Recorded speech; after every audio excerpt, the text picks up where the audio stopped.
Hello et bienvenue sur Ask Ginza épisode 3. Comme vous le savez déjà, Ask Ginza, ce sont toutes les questions récurrentes que vous nous posez autour de l'automobile. Et aujourd'hui, nous allons vous parler des systèmes de sécurité primaires qu'offrent la plupart de nos modèles. En effet, il existe deux catégories. La sécurité passive qui permet de limiter les conséquences d'un accident et la sécurité active qui permet d'éviter l'accident en lui-même grâce à certains équipements. À noter que les différents systèmes d'aide à la conduite ne peuvent renforcer la sécurité que si les conducteurs restent concentrés sur la route.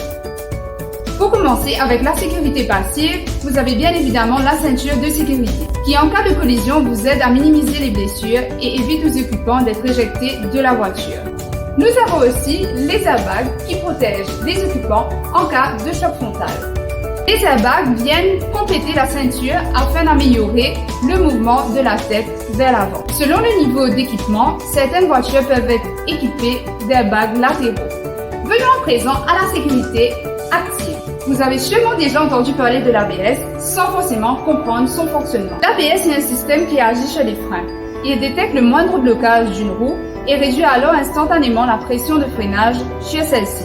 L'ISP ou l'Electronic Stability Program est une aide à la conduite qui permet de corriger la trajectoire des véhicules dans les virages mal négociés ou lors d'une perte de contrôle du véhicule. Nous avons aussi l'avertisseur de changement de fil ou le lane assist qui prévient d'une sortie de voie involontaire. Ce système analyse les marquages au sol et se détecte un écart alors que cela ne semble pas être l'intention du conducteur parce qu'il n'a pas activé les clignotants. Un signal sonore et lumineux retentit. Vous pouvez retrouver ce système d'aide à la conduite sur le Honda Vezel hybride. De plus en plus de voitures sont aussi désormais équipées du freinage automatique d'urgence. Ce dispositif évalue les risques de collision en fonction du déplacement des obstacles dans leurs environnements, alertant le conducteur et agit sur les freins pour éviter une collision ou en limiter les conséquences. Et pour encore plus de sécurité, il y a la caméra de recul avancée de 360 degrés.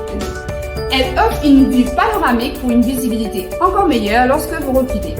Et voilà, vous retrouverez chez Ginza Motors toutes ces technologies pour votre sécurité au volant. Mais n'oubliez pas, quels que soient les dispositifs de sécurité, assurez-vous de toujours faire attention sur la route. Merci et à bientôt pour un nouvel épisode de Ask Ginza.